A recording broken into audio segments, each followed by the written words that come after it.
sapiatin tore tarakane dola avet Jesus ani hona tape haribage ubai kamela kawadana beka Jesus ani darasa ona sapiatin tore tarakane dola ay ko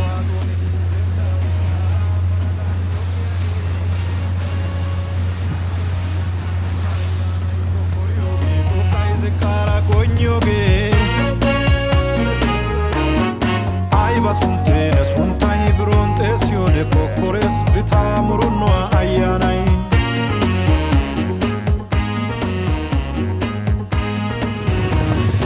ay basunte sunta ibronte sione kokores bitamurno ayanai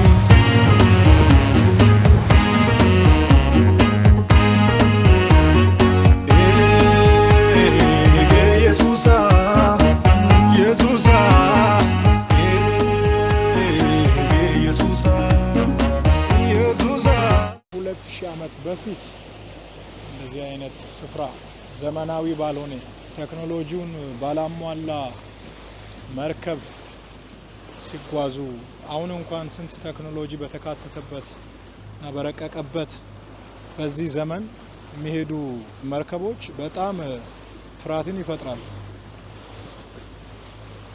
የነፖልን ደግሞ አስቡት የዛሬ 2000 ዓመት በፊት እግዚአብሔር ግን መልካም ነው በምንም ያሻግራል ቻ ጎንዶር ሰባን ኮይሮይ ጋላሳይ ምድር ቦንቺቶ ነው አዋይ ኢየሱስ ያጊዮዴ ታናው ፋይሰስ ጋላሳ ሙሊያቴስን ኡባሃ ማለስ Aveti ai valo I polkame sietes Saloa mascote doyetin tasora ya goges Jesus ya giode tana ufaises galla samuliates in ubaha males Aveti ai valo I polkame sietes Saloa mascote doyetin tasora ya goges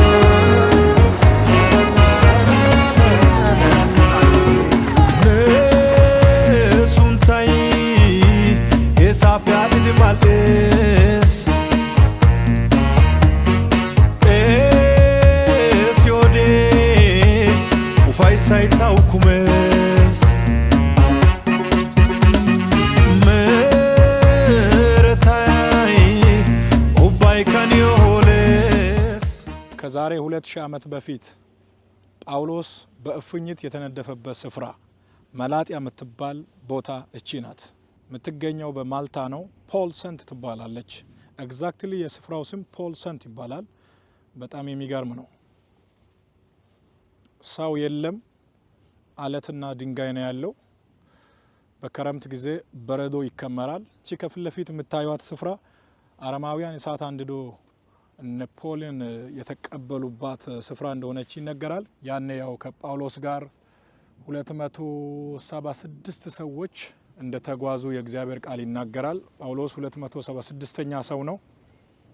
መርከብቷ ከተሰባበረች በኋላ ያንን ሁሉ አደጋ አልፎ በሐዋርያት ሥራ ምዕራፍ 28 ቁጥር 1 ላይ በዴና ከደረሰን በኋላ በዚያን ጊዜ ደሴቲቱ መላጥያ እንድትባል አወቀን የሚል ቃል አለና ከመርከብ አደጋ በዴና ከደረሱ በኋላ ያረፉበት ስፍራ ነው።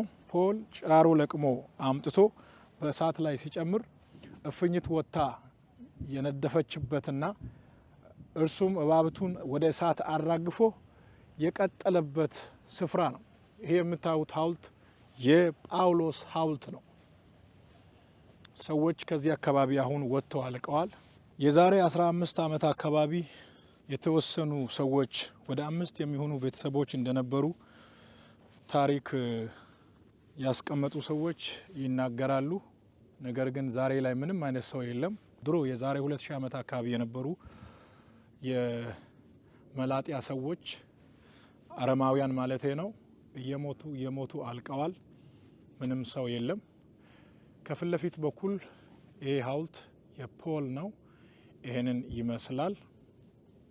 በጣም ስለሚሞቅ ቦታው ከፍተኛ ሙቀት ስላለ ከዚህ በላይ መቆየት አልችልም። ጌታ ይባርካችሁ። የማልታ ቆይታ ይሄንን ይመስላል።